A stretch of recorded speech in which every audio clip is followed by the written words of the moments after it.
নবীর প্রেম কাকে বলে, বাবা নবীর ভালোবাসা কাকে বলে, নবীর মহব্বত কাকে বলে।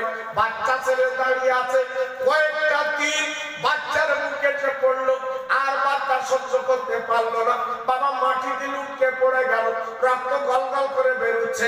এইবার ছেলেটা হামাগুড়ি দিয়ে আমার নবীজির পা কাটা জড়িয়ে ঝরঝর করে কাঁদতে লেগেছে। ইয়া সাইয়্যিদাল মুরসালিন, ইয়া খাতিমুন নবীন, আই বিশ্বনবীর পিতাকে দেখেন, আমি কোরআন বাঁচাবার জন্য, আজকে আপনার রক্ষা করার জন্য আমি দুটো তিনটে তীর বুকে নিয়েছি, আর নিতে পারছি না। নবী গো, আপনি একবার লক্ষ্য করে দেখুন, আমি আর দুনিয়ায় বাঁচবো না। একটা দামার পা ধরে বলছি, কিয়ামতের ময়দানে আমার কথা আপনি যেন ভুলে যাবেন না। কোন মানুষ জি? আর আজকের আমরা কোন মানুষ জি? বাচ্চা ছেলে নবীর কথা মতো জীবন দিচ্ছে, আর সেই নবীর মাহফিলে ইতস্তাত আসতে বাড়িতে লোক কুটুম, টাকা যত্ন আগে না মিলাদ আগে?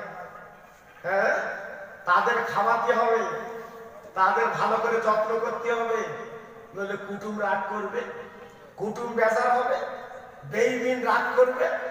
যে নবীর চর্চা পরে হবে, আগে কুটুম ঠান্ডা করি। যে ওই কুটুমি বলবে, আমি মরে গেলে কুটুম তুই সঙ্গে যাস, কুটুম আঙুল দেখাবে, হ্যাঁ তুমি যাবা যাও, আমি তোমার সঙ্গে নেই।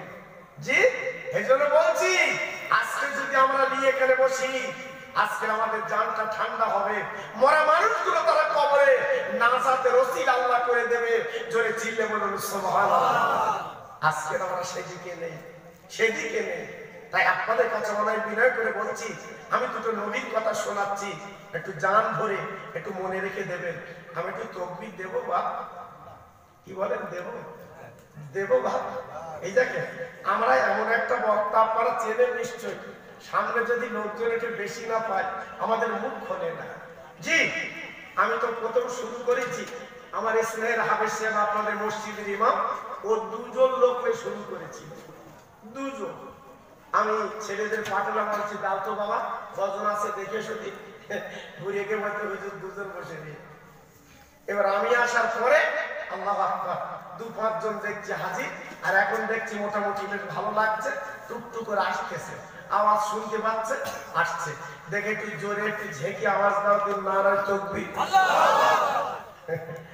একটু জোর দাও বাপ, নারায়ে তাকবীর, নারায়ে তাকবীর। সিলসিলা হক ফুরফুরা শরীফ, সিলসিলা হক ফুরফুরা শরীফ, নারায়ে তাকবীর। এর জোরে জোরে জিকির করেন, লা ইলাহা ইল্লাল্লাহ, লা ইলাহা ইল্লাল্লাহ। সুন্দর হচ্ছে, পড়ুন পড়ুন, সবাই পড়ুন, পড়ুন, লা ইলাহা ইল্লাল্লাহ, লা ইলাহা ইল্লাল্লাহ। সবাই বলেন,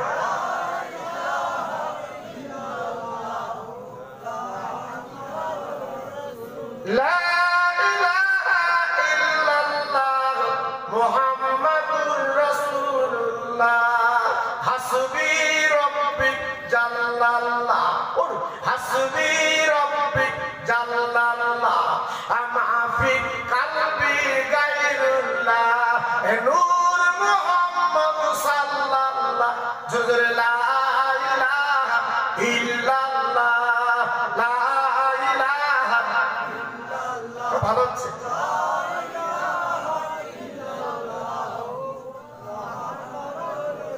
তো মুহাম্মদের সঙ্গে বলেন, আল্লাহুম্মা সাল্লি আলা,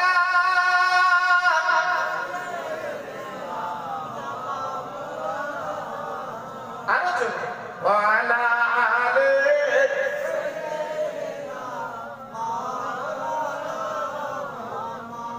ও আমিনা ধন্য তুমি, তুমি নবীর মা।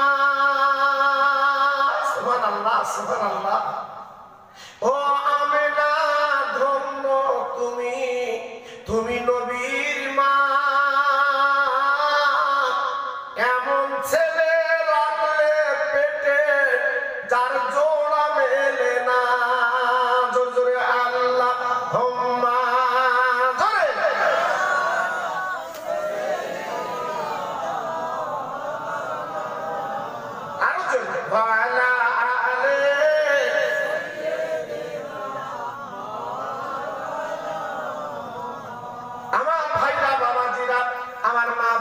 বেটিরা, সোনার চাঁদেরা, আমি যেটা আপনাদের কাছে শোনাচ্ছি একটু কান খুলে শুনবেন, দেখবেন আপনার জীবনটা শান্ত হবে।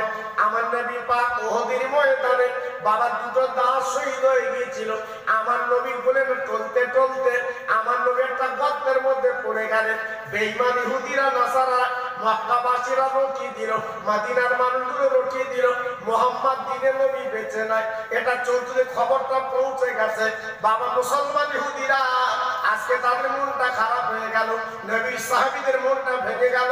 আমার নবী যদি না বাঁচে আমরা কার জন্য যুদ্ধ করব? আর যুদ্ধ করার দরকার নাই। এই বলে সবাই কাঁদতে লাগলো, চোখের পানি ফেলতে লাগলো। বাবা নবী যখন নেই আমরা এখন কি করব কি করব? আব্বা জান কি বললো আপনি শুনলে অবাক হয়ে যাবেন। আমার রাসূল পাক হাবিবুল্লাহ রাসূলুল্লাহ বাবা দয়ার নবী, মায়ার নবী একটা গর্তের মধ্যে পড়ে আছে। বাবা আমার নবী বেহুশ অবস্থায় পড়ে আছে, দাঁত লেগে পড়ে আছে। বাবা সাহাবীরা ঘুরতে লাগলেন, খুঁজতে লাগলেন। বাবা খুঁজতে খুঁজতে খুঁজতে খুঁজতে হযরতে সিদ্দিক আলী বাবা গর্তের মুখ নজরী দেখে আমার দয়ার নবী হাবিবুল্লাহ গর্তে পড়ে আছে। ও ভাইরা রে, হযরত আলী আমার নবীর সালাম দিয়েছেন, আসসালামু আলাইকা ইয়া রাসূলুল্লাহ, দিনের নবী, আসসালামু আলাইকা ইয়া মায়ার নবী। আমার নবী পাক উত্তর দিয়েছেন খুব করুণ সুরে, ও বাবা, ও বাবা আলী রে, আজকে আমি করে তো খুঁজছি বাবা, একবার আমাকে তোল, আমি এখনো হায়াতে জিন্দা আছি। একবার মদিনার অলিগলিতে উহুদ ময়দানে বলে দাও হায়াতুন নবী এখনো জিন্দা আছে। হযরত আলী চিৎকার করে বলতে লাগলেন, ও মদিনাবাসী ভাইরা, এখন চিন্তা করবেন না, আমার দয়ার নবী এখনো পর্যন্ত জিন্দা। একটু জোরে বলতে পারলেন? আর একটু জোরে বলে গেল না? সবাই আবার বিক্রমে আবার সবাই তৈরি হয়ে গেল। আমার বিশ্ব নবী যখন বেঁচে আছে আর কোনো চিন্তা নেই। আবার তরবারি ঢাল দিয়ে সব সাহাবীরা দাঁড়িয়ে গেছে। বিশ্ব নবীকে গর্ত থেকে তোলা হলো। আল্লাহ রাসূলের গর্ত থেকে তোলার পরে গাল দিয়ে দাঁত দিয়ে গল গল করে রক্ত বেরোচ্ছে। আল্লাহর নবীর দাঁতের যন্ত্রণা, আল্লাহর নবীর মাথায় ছিল লোহার হেলমেট। বেঈমানেরা তীর মেরেছিল, তীরের আঘাত আমার নবীজির হেলমেটে বলে না ভেঙে একটা টুকরো আজকের চলে গেছে, আজকের চলে গেছে আপনার মাথার ভিতরে। কি বলছে? এসছে মাশাআল্লাহ। জোরে তাকবীর দেন দেখি, নারায়ে তাকবীর। সবাই মিলেমিশে দেন দেখি, নারায়ে তাকবীর। মুসাদ্দিদের আওলাদ, মুসাদ্দিদের আওলাদ, সিলসিলা হক ফুরফুরা শরীফ, সিলসিলা হক ফুরফুরা শরীফ। জি, আল্লাহর হুকুম হুজুরকে বাত শিখিয়েছে। আপনারা খুশি না বেজা? খুশি না বেজা? সবাই খুশি তো? বলুন আলহামদুলিল্লাহ। আর একটু চিল্লে বলেন আলহামদুলিল্লাহ। জি, আল্লাহু আকবার। আলেম ওলামা যদি এসে যায় এটা খুশির খবর বাবা। কারণ এখনকার যানজট পথে যে অবস্থা আপনারা হয়তো বুঝতে পারছেন না। আমার হয়তো এলাকায় বাড়ি বলে আমার 8টায় টাইম, আমি 7টায় এসে বসে রয়েছি। কিন্তু উনি আসছিলেন সেই ফুরফুরা দরবার শরীফ থেকে 1-1 মাইল না বাবা, 1-1 মাইল না। জি, যখন এসে পৌঁছেছেন আমরা সবাই খুশি। জোরে বলুন আরেকবার আলহামদুলিল্লাহ। জি, এখন কথা হচ্ছে আমার নবীজির মাথায় একটা আপনার হেলমেটের টুকরো ঢুকে আছে। আল্লাহর নবী ডেকে বলছে, বাবা আলী, আমার মাথা যে হেলমেটের টুকরোটা ঢুকে আছে, বেশি যন্ত্রণা হচ্ছে, আমি নবী সহ্য করতে পারছি না। আলী বলছে, নবী গো, আমি আপনার হেলমেটের টুকরোটা তুলে দেব। আর একজন সাহাবী পাশে ছিল, তিনি বলছে, আলী গো, আপনি নবীর সাহাবী, অনেক কাজ করেছেন, আমি আপনার বলার সঙ্গী, আমি নবীর সাহাবী, এই কাজ আমাকে করতে দাও। এইবার সাহাবী কি করলেন? বাবা আমার বিশ্ব নবী রাসূলুল্লাহ সেই বাবা হেলমেটের টুকরোটা বাবা কামড়ে এইবার উনি বার করে দেবেন, কামড়ে আমি তুলে নেবেন। কিন্তু কি বলবো, কেতাবে লেখা আছে যেই কামড়ে তুলে নিতে যাবে এমন বিধান বিধেছিল, ওই সাহাবীর দুটো দাঁত কিন্তু শহীদ হয়ে গেল। বাবা দুটো দাঁত হয়ে গেল। আল্লাহর নবী নবী স্বস্তি পেলেন, দয়ার নবী স্বস্তি পেলেন। আমার নবী পাক দেখে বলেন, বাবা আমার এই আজকের এই হেলমেটের টুকরো তুলতে তোমার কি কোনো ক্ষতি হয়নি? সাহাবী বলছে, হুজুর আমি ভালো আছি, কোনো চিন্তা করবেন না। কারণ সাহাবী জানে যদি বলে আমার আজকের টুকরা শহীদ হয়ে গেছে, তাই নবী পাক কষ্ট পাবেন। এই যে নিজেকে শান্ত করে দিয়ে রেখে দিলেন। ও ভাইরা রে, বিশ্ব নবীর গাল দিয়ে গলগাল তো রক্ত যখন বেরোচ্ছে, আমার নবীজির ছোট্ট মেয়ে মা ফাতেমা বাবা ছুটে দৌড়েছে, কি করলেন? বাবার চ্যাটা, বাবা আপনার চ্যাটা পুড়িয়ে আপনার বলে কি করলেন? ওখানে ছাই আপনারা ছাই করে নবীজির ক্ষত জায়গায় ঢুকিয়ে দিলেন, বাবা ব্যান্ডেজ মতো করে দিলেন। আমার নবী পাক স্বস্তি পেলেন। কিছুক্ষণ পরে নবী পাক ডেকে বললেন, মা গো আমার গালের মধ্যে তুমি কি দিলে? মানে হুজুর আমি ছাই আজকে করে ছাই করেছি, আজকের চ্যাটা পুড়িয়ে আজকের আমার ওড়না পুড়িয়ে আমি ছাই করে আপনার গালের মধ্যে ঢুকিয়ে দিয়েছি। আমার নবী পাক ডেকে বলল, মা আমার রক্ত যত বেরোচ্ছে তুই বেরোতে দিলে না কেন? তুমি কি জানো না আজকে যত রক্ত বেরোতে দিলে না কেন? এই রক্তগুলো কিয়ামতের ময়দানে আমার উম্মতের নাজাতের ওসিলা হয়ে যেত। কোন নবীকে পেয়েছি বাবা, কোন নবীকে পেয়েছি? একটু লক্ষ্য করলেন না? জি, সেই নবীকে নিয়ে কোলাকুলি করে বাবা মদিনার মসজিদের বারান্দায় বসিয়ে দিলেন। আল্লাহ নবীর দেখার জন্য মদিনার মানুষগুলো পাগল হয়ে গেল। বাবা মেয়েরা লাইন দিয়েছে, ছেলেরা লাইন দিয়েছে, বাচ্চারা লাইন দিয়েছে, এক নজরে নবীকে দেখবে। আল্লাহর নবী, দয়ার নবী, বিশ্ব নবী দেখে বললো, বাবা আমি অসুস্থ মানুষ, আমাকে একটু ভিতরে নিয়ে চলো। আল্লাহ রাসূলকে ভিতরে নিয়ে যাওয়া হলো। আবু বকর সিদ্দিক রাদিয়াল্লাহু তাআলা বলেছিলেন, হুজুর আপনি যদি ভিতরে যান ওরা তো দেখতে পাবে না, ওদের কলিজাগুলো ফেটে যাবে। আপনি মদিনার মসজিদে বারান্দা থাকেন। আমার নবী পাক দেখে বলেছিলেন, ও বাবা আবু বকর আমি অসুস্থ মানুষ, তুই বুঝতে পারছো আমি ভিতরে গেলে তো আরাম পেয়ে যাব। কত বড় নবী! জি, আমাদের জন্য কি দরকার ছিল দাঁত ভাঙা? আমাদের জন্য কি দরকার ছিল আজকের ওহদের ময়দানে কষ্ট করা? না, উম্মতে মুহাম্মাদি আজকের যারা ইসলাম, আজকে যারা কলেমা পড়বে, আগামী দিনে এই কলেমা ইসলাম যেন ফুলের মতো ফোটাতে পারে, ফুলের মতো সৌরভ করতে পারে। তাই বিশ্ব নবীর কষ্ট আজকের সেই ফসল ফলছে সারা পৃথিবীতে। জোরে চিল্লে বলুন সুবহানাল্লাহ।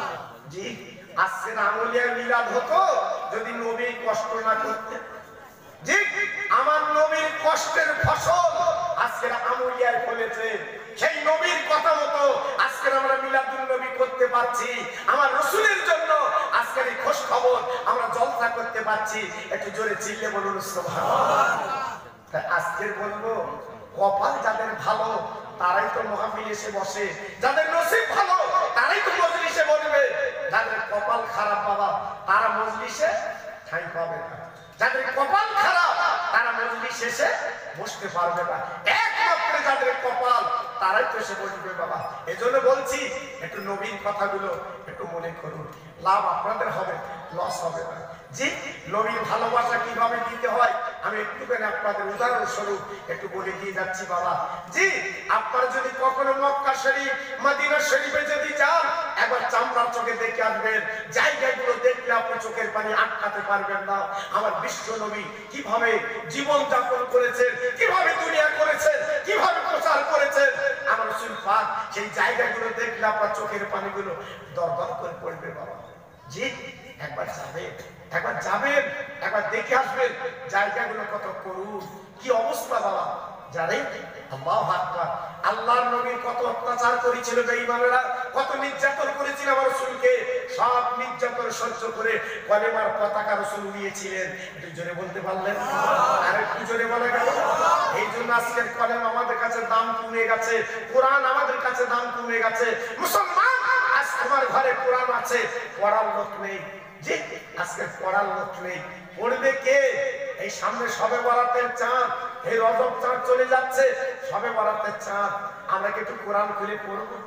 হ্যাঁ, এখান থেকে 40 বছর আগে আমি দেখেছি, এখান থেকে 40 বছর আগে আমি দেখেছি আমি যখন মাহফিল করে বাড়ি যেতাম আমার মা চাচিরা গুনগুন করে কোরআন পড়ত। জি, আমার মা চাচিরা সবে বারাতে চাঁদ উঠলে গুনগুন করে কোরআন পড়তো। কি আনন্দ ছিল বাড়ি বাবা, হ্যাঁ কি আনন্দ ছিল। এখন আর কোনো বৌমা কোরআন পড়ে? জি, এখন আর কোনো বৌমাকে কোরআন পড়তে দেখে না। বড় বড় মোবাইল কিনে সকাল পর্যন্ত শুধু ঠেলতেছে বাবা, শুধু ঠেলতেছে। হ্যাঁ, যত বৌমা থাকে তত ছেলে থাকে, যেন পাগল হয়ে যাচ্ছে। কি জিনিস পাঠিয়েছে বিজ্ঞান, রাতে ঘুমতে দিচ্ছে না, শুধু ঠেলার দেয়। কি হবে বাবা আমাদের উপায় বলো? জি, এই জন্য তো বলছি বাবা খুব সাবধান। আমার দিনের পর দিন আমাদের দেয়াল ঠেকে যাচ্ছে বাবা। জি, যে বাড়ি কোরআন পড়া হয় জানেন ওই বাড়িটা কত স্বচ্ছ, যে বাড়িতে নামাজ আছে ওই বাড়িটা কত সুন্দর, জানেন? এ খবর আমরা রাখি রে বাবা, রাখি। জি, কোরআন আছে আলমারিতে, কোরআন আছে আল্লাহ, পড়ার লোক নেই। পড়বে কে? পড়বে কে? পড়ার মতো তো কেউ নেই, পড়ার মতো কেউ নেই। এদিন নদিয়া জলসায় গেছি, ওখানে মুসলমান কম বাবা। হ্যাঁ, আমি তো ওখান থেকে আর একটা জলসায় যাব। আমি এবার বাড়িওয়ালাকে বললাম, বাবু একটা কোরআন শরীফ দাও দিন, সকালে একটু পড়ি, সকালে একটু পড়ি, ফজরের নামাজ বাদে একটু কোরআন পড়ি। তো বাড়িওয়ালা বলছে, হয়েছে মনে কিছু করবেন না, কোরআন শরীফ নিতে গেলে মসজিদে যেতে হবে। কেন বাবা, তোমার বাড়ি কোরআন নেই? তা বলছে বৌমা এনেছে, বৌমা এনেছি, বৌমা ছেলের বউ এসে বলতে, আব্বা এ কোরআন শরীফ বাড়ি রাখা যাবে না, কোরআন শরীফ বাড়ি রাখা যায় না। কেন? বলছে রাখলি বেইজ্জতি হয়, ওটা মসজিদ দিয়ে এসে। তাই আমি উজু করে মসজিদ রেখে এসেছি, বাড়ি রাখি। হাতি বাড়ি কি রেখেছ? 26 ইঞ্চি মাল টিভি, ওই মাল রেখেছি। হাতি তোরও টিভি হবে শুনে রেখেছিস। হ্যাঁ, আজকে কোরআন মসজিদে তুলে আর বাড়ি রেখেছিস টিভি, বাড়ি টিভি। বাড়ি বানা বলছে ও ছাড়াচ্ছে না, একবার ফুরফুরে দৌড়চ্ছে, একবার বসিরাত দৌড়চ্ছে, একবার হাওড়া ঘোড়াচাঁদের মজারে দৌড়চ্ছে। হুজুর শিখির দোয়া করো, বাড়ি বালা ঘুরতেছ না। বুঝবে কি করে বাবা? প্রত্যেকদিন কোরআন পড়ো, দিন বাড়ি প্রত্যেকদিন কোরআন পড়ো, নামাজের পরে দোয়া করো, বালা হয় কি দেখি, মুসিবত হয় কি দেখি। তা তুমি করবে না? আজকে তুমি শান্তি চাচ্ছ বাবা, শান্তি পাবে তো? শান্তি পাবে। আমার মা বোনেরা, বেটিরা, ও সোনার চাঁদেরা, আমি গুনাহগার, তোমাদের একটু বুঝিয়ে দেয়। তোমরা নারী, তোমরা মহিলা, একটু কান পেতে শোনো। বেটা ছেলে সময় পায় না, তোমার তো সংসারে কাজ করো। মা বোনেরা, তোমার সংসারে কাজ করো। না না না, যখন সময় পাবে এক মিনিট দেরি করবে না, আউযু করে আল্লাহর কোরআনটা পড়বে, যা জানো তাই পড়বে। অনেকে মেয়েরা বলে, হুজুর আমরা মাখরাজ আদায় করতে পারি না, তার কিলার সঙ্গে পড়তে পারি না। আমার মা বোনেরা, বেটিরা, যদি তার কিলার সঙ্গে না পড়তে পারো, মাখরাজ আদায় করে না পড়তে পারো, আপনার যেমন পারো তেমন পড়বে, তবু আল্লাহর রহমত তোমার ঘরে নাজিল হবে। ভাইরা, বাবাজিরা, কোরআনের মূল্য এমন, বাবা কোরআনের দাম এমন, সারা পৃথিবী বিক্রি করে দিলে আল্লাহর কোরআনের দাম দেওয়া যায় না। সেই কোরআন আজকের পড়া উঠে গেছে বাবা। এই জন্য তো দুঃখ লাগে, এই জন্য তো ব্যথা লাগে। আমাদের উপায় কি হবে? আবাজান ভাইরা, ও মুসলমানেরা, একটু করে আপনাদের বুঝিয়ে দিই। বাবা মক্কা শরীফে একটা ছেলে নাম ছিল আব্দুল্লাহ, নামটা মনে রেখে দেবেন, বাবা মুখস্থ করে রাখবেন। ছেলেটার নাম আব্দুল্লাহ। এই ছেলেটার আব্বা নেই, এই ছেলেটার মা, আব্বার মা বেঁচে আছে। ওই ছেলেটা গরিব, বাবার চাচার কাছে লালন পালন হলেন, বাবার চাচার কাছে বড় হলেন, চাচার কাছে বাবা আপনার কাজ কারবার করতে লাগলেন। চাচা কি করলেন? ভাইপোর কাছে মুক্ত হয়ে একতলা বাড়ি করে দিলেন, বাবা কিছু টাকা ব্যবসা করতে দিলেন, একটু জমিও নামে দিয়ে দিলেন। ও ভাইরা রে, চাচা মনে মনে করলেন আমার ভাইপোর নামে জমি দিলাম, আমার ভাইপোর নামে টাকা দিলাম, আমার ভাইপোর বাড়িটা করে দিলাম, দেখি রাতের বেলা ভাইপো কি করে। চাচা রাতের বেলা জানলার কাছে কান পেতে শুনতে লাগলো আমার বিশ্ব নবী রহমতের কলেমা পড়ছে ভাইপো।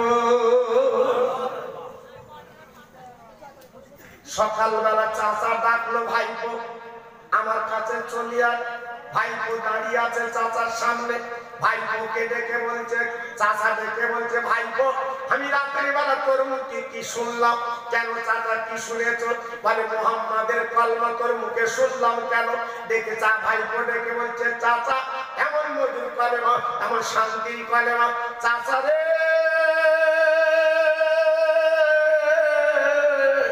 আমি দিনের বেলা কাজ করি, এক রতি ফাঁকি দেই রে, কিন্তু বিশ্ব নবীর কলেমা রাতের বেলা শুনে না পড়লে আমি ঘুমাতে পারি না। তাই গুনগুন করে আমার নবীর কলমা আমি পড়ি।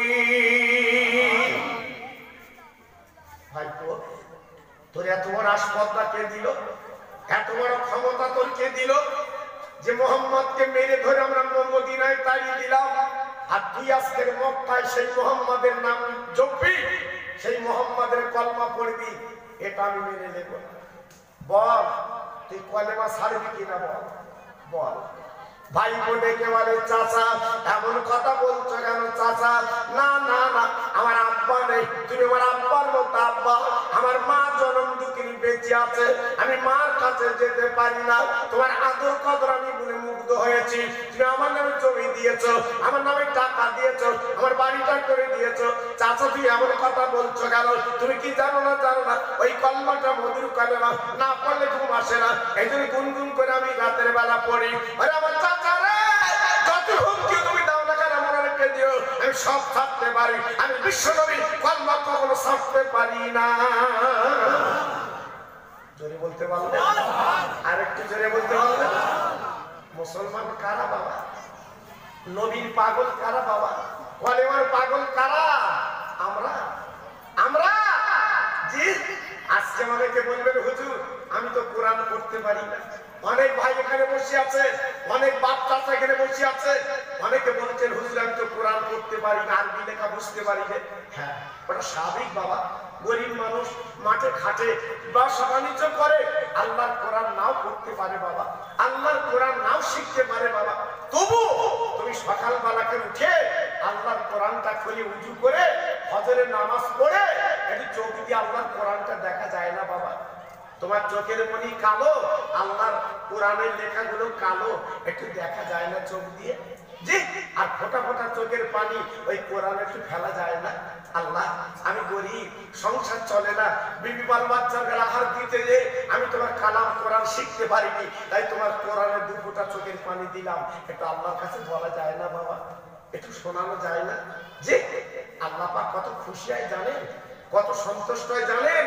আজকে আপনি কোরআন না পড়তে পারলেও কোরআন দিয়ে যে ভালোবাসা দিয়েছেন, কোরআনে যে চোখের পানি ফেলেছেন, আল্লাহ আপনার কাছে মুগ্ধ হয়ে গেছেন। আর একটু জেনে বলতে পারলেন? আর একটু চিল্লে বলতে পারলেন? 3টের সময় ফুলসভাতে যাচ্ছে, পটলের ফুল 80 টাকা কিলো, 90 টাকা কিলো। আল্লাহ আকবার। জি, ভোরবেলা যাচ্ছে পটলের ফুলসভাতে, আবার চাচির সঙ্গে করলে দুজন যাচ্ছে, তুইও স্বভাবে আমার স্বভাব। হায় হায় মুসলমান, আমার আছি কোথায়? জি, আছি কোথায়? তখন তোমার কষ্ট হয় না, ব্যায়াম হয় না, তখন তোমার পা লটপট হয় না, আর খোদার কাজের বেলা গেলে তোমার ক্ষতি হয়। আল্লাহর কোরআনটা তুমি 10 মিনিটে নিয়ে একটু দেখতে পারো না? আল্লাহর কোরআনটা 10 মিনিট একটু চোখ গোলাতে পারো না? জি, আল্লাহ আকবার। পটলের ফুল খুঁজতেছে, তখন চোখের কিচ্ছু হয় না, মেয়ে ফুল খুঁজতে, মেয়ে ফুল। হ্যাঁ, মক্কা বলি শুকিয়ে দেবে। আল্লাহ খোদা বলতে তুই কবর আয়, তোর শুকিয়ে দেবো না। আল্লাহ আকবার। এজন্য বলছি বাবা, খুব সাবধান, খুব সাবধান। যেহেতু প্রথম তো কি বলবো, লোকজন কম ছিল বাবা, আমি ঠিক মতো দিতে পারতিস না। বলে আমি কিরম বক্তা জানেন তো বাবা? আমি রুগী সারাই নাই সরাই, পরিষ্কার বক্তা আমি বাবা। জি, আমার কেটা দাউদ করলো না করলো আমার এসে যায় না বাবা। আমি এরকম একটা বক্তা বাবা। কারণ তুমি গুনগুন করে থাকবা আর আমি তোমার আহা করে দেবো, ওসব বক্তা আমি না। নয় দাউদ নয় না হবে, তোমার সেই দিকে বাড়ি যাবে। আমি এরকম বক্তা বাবা, পরিষ্কার বলছি বাবা। এখনো যদি বাঁচেন মসজিদে চলেন, এখনো যদি বাঁচেন আল্লাহর কোরআনটা হাতে নেন, লাভ না লস? জোরে বলে, জোরে বলে, লাভ না লস? তাই সব বোঝেন তো লাভ লস। আর এই বেলা বুঝছেন না কেন? জি, একটু ভালো। এখন বাড়িতে যদি আপনি দেখেন আপনার 3 মেয়ের পর 1 ছেলে, 103 জ্বর, আপনি ঘুমোবেন? কথা বলেন না কেন? ঘুমবেন, ছেলের পাশে শোবেন, যাবেন কোথায়? হ্যাঁ হ্যাঁ হ্যাঁ, ডাক্তারের কাছে। খুব ভালো বুঝেছে, বলতেছে একটা ছেলে, 3 মেয়ের পর এক ছেলে, ভাবো কি? আগে ডাক্তার, হ্যাঁ আগে ডাক্তার। জি, ওর বেলা ঠিক আছে, ওর বেলা ঠিক আছে, আর খোদার কাজের বেলা ন্যাকাশ হয়েছে। খোদার কাজের বেলা কিছু বোঝো না। জি, এখান থেকে 40 বছর আগের কথা বলছি বাবা। বড় ভাই ডাক্তার, ছোট ভাই মাঠে খাটে। তা ছোট ভাই বউ কানে কানে বলছে, স্বামী, হ্যাঁ বড় ভাই, তোমার বড় ভাই ডেলি টাই টাই বেঁধে প্যান্ট শার্ট পরে চেম্বারে গিয়ে বসে, রুগী দেখে, আর কিরম খাচ্ছে দেখো দিন, কুমড়ো ভাবছে। তা তুমি একটু ডাক্তারি করতে পারো না? তা ছোট ভাই বই করছে, এক চর দেবো খানে। ডাক্তারের কারণে বিতু আসে না, লেখাপড়া লাগে না, আমি লেখা জানি, পড়া জানি, মাঠে কাটা মাল, আমি ডাক্তার কি করতে পারবো? তা বলছে তোমার ভাই ডাক্তারি করে, তুমি একটু করো। তা বউ গুঁতো দিচ্ছে। ও চেম্বারে গিয়ে বিকেলে বসে বসে দেখেছে ভাই কি করে। জি, স্টেথোস্কোপ কানে দেখ, মুখ দেখে, বড়ির বাক্স খুলে বড়ি দেয়। জি, ও দেখেছে। হঠাৎ একদিন বড় ভাই বলছে, বড় ভাই তুমি ডেলি চেম্বারে যাও, ডাক্তারি করো, আজকে তুমি মাঠে যাও, আমি চেম্বারে যাও। বড় ভাই বলছে, তুই পাগল, তুই লেখাপড়া কিচ্ছু জানি, চেম্বারে কি করবি? বলছে, তুমি কর, আমি পারবো না। এইবার ছোট ভাই কি করেছে, বউ রান্না বান্না করে দিয়েছে, ইনি টাই টাই বেঁধে চেম্বারে কিছু করবো চলে। হঠাৎ একটা লোক এসছে, ডাক্তারবাবু, ডাক্তারবাবু। বলছে, আমি তো। বলছে, না, সে লোক কই? বলছে, আমি তার ভাই। বলো কি হয়েছে? তা বলতেছে, আমার বাপের অবস্থা খুব খারাপ। বলতে একটু যাবো, গেলেছি, উঠবে, সঙ্গে সঙ্গে সেই বড়ির বাক্স আর স্টেথোস্কোপ নিয়ে হেঁটেছে। বুঝেছেন? এইবার গিয়ে স্টেথোস্কোপ কানে যে মুখ দেখে একটা বড় বড়ি ওর গালে দিয়েছে। সে পুরো তার গিলতি বানিয়ে মরে গেল। কি বিপদ, একে বড়িতে শেষ, একই ডাক্তার। তখন এবার আশপাশে লোক যা ছিল, বলতে ডাক্তার ওই পাশে সব। তুই মারলি কেন? তোর ভাই জীবনে বলতে রুটি মারিনি, তুই মারলি কেন? এ বলতে, ভাই আমি বুঝতে পারিনি, অত বড় বড়ি যে গিলতি পারিনি, বুঝতে পারিনি। তবে কোনো কথা না, তোর পাশে সব। ওর মধ্যে কিছু লোক ছিল, হায়াত মৌত আল্লাহর হাত। ও যখন মেরেছে, ও কাঁধে করলে কবর দে, আমরা যাবো না। ও বলছে, আমি পারবো না। মাঠে খাটা লোক বলতে, আমি পারবো না। জি, এইবার সেই কি করেছে, সেই লাশ কাঁধেলে আর এক কাঁধে কোদাল, সেই মাঠখানে যেখানে দেখিয়ে দিয়েছে মাঠে, বাপ বড় বড় কাঁটো, ঘুরিয়ে ঘুরিয়ে ঘুরিয়ে ঘুরিয়ে সন্ধে হয়ে গেছে। সেই লাশ মাটিতে চেম্বার বন্ধ করে বাড়িয়েছে। বউ বলতে, হ্যাঁ ভাসুর দুপুরে খেতে আসতো, তুমি খেতে আসো না, রুগী বেশি নাকি? বলতে, তুই থাম, ডাক্তার করে গুঁতো আসে। আর ও কি হচ্ছে তো বুঝতে দেখতে পাবো। এইবার তার মধ্যে আবার গিয়ে রয়েছে চেম্বারে। হঠাৎ একটা লোক এসে, ডাক্তারবাবু, ডাক্তারবাবু, আমার মার অবস্থা খারাপ হয়েছে, বসে গেলে। হয়তো আমি যাবো, খড়বো, কাঁধে করে আনবো, কিন্তু আমি কবে সহায় পাবো। এরা তখন বলতেছে, কি ডাক্তার, হ্যাঁ তুমি যাবা, রুগী দেখি, তারপর তো কাজ করবা। বলতে, গতকালকে আমি কাঁধে করলে কবর খুঁড়িতে মাটি দিয়েছি, আজকের আবার আমার জ্বালাতন করবা। আচ্ছা বলে, ওর রুগী আর হবে? এই জন্য বলেন হবে। ঠিক এই জন্য বলছি বাবা, সব কাজ সবার দ্বারা হবে না বাবা। এই জন্য দরকার নিজে নিজে পরিবর্তন হওয়া। বড় ভাই করছে বলে তুমি করবে, এ কিন্তু পারবে না। এই জন্য বলছি বাবা, সবাই ফিরে এসো, আল্লাহ রশিদে আঁকড়ে ধরো, আবার তুমি ইসলাম পাবে, কোরআন পাবে। জয় বলুন, চিল্লে বলুন। খবর আপনারা রাখেন না, আমেরিকার মতো জায়গায়, ব্রিটেনের মতো জায়গায়, চীনের মতো জায়গায়, আজকে ফ্রান্সের মতো জায়গায় দলে দলে ইহুদিরা ইসলাম কলেমা তারা পড়ে মুসলমান হয়ে যাচ্ছে। আর একটু চিল্লে বলুন। আর আমরা মুসলমান কিছু বুঝতে পারছি না বাবা, কিছু বুঝতে পারছি না। আপনাদের এই বরুণীর ফাঁকে মাঝে মাঝে পুলিশ থাকে না বাবা, কথা বলে না, থাকে না? আমি তো এই রাস্তাতে পেরাই যাই বাবা, পেরাই যাই। আমি ড্রাইভার বলি, বাবা পুলিশ দাঁড়িয়ে রয়েছে, ভিতরে লাইটটা জ্বালা, ওরা বুঝতে পারে। ভিতরে লাইটটা জ্বালিয়েছি, গাড়ি থামিয়েছি, বলতে, হুজুর আপনি? হ্যাঁ। তো বলতে, যাও। চলে যাচ্ছে, কিচ্ছু বলে না, কোন শাস্ত্রাস কিছু না, কাগজ এ দেখো কিচ্ছু না। আমার পাশে একটা দেখি যে পাশে একটা গাড়ি দাঁড়িয়ে রয়েছে, আমি জানলা খুলে উঁকি মেরে বলতে করছি, কি হয়েছে? তো তুই তো আমার ধরিস, তোর ধরিস কেন? কি তুই তো আমার কাগজ নি, আমার ধরে ফেলবি। আমার তো ধরলো না, আমার তো কোনো কাগজ দেখিনি। তুই তো তোমার ব্যাপার আলাদা, আমার ব্যাপার আলাদা কেন? হ্যাঁ, আমার ব্যাপার আলাদা কেন? ওরা বুঝতে পারে কার কাগজ আছে কার কাগজ নেই, ওরা বুঝতে পারে। এই জন্য হাত দেখায়, আমতা ভাব দেখে সাইড করে আনলে মাল দেয়। জি ভাইরা বাবা জিরা, না না না, আমি যে কথা আপনাদের বলছিলাম একটু কান পেতে শুনবেন বাবা। 20 বছরের যুবক, নাম তার আব্দুল্লাহ, রাতের বেলা শুয়ে ইমানের কলমা গুনগুন করে পড়ে। জোরে বলুন, আর একটু জোরে। চাচা দেখে বলছে, ভাইপো মোহাম্মদের কলমা তোর ছাড়তে হবে, বল বল ছাড়বি কিনা বল। ভাইপো বলে, চাচা রে দুনিয়া ছেড়ে দিতে রাজি, বিশ্বনবীর কলমা ছাড়তে রাজি না।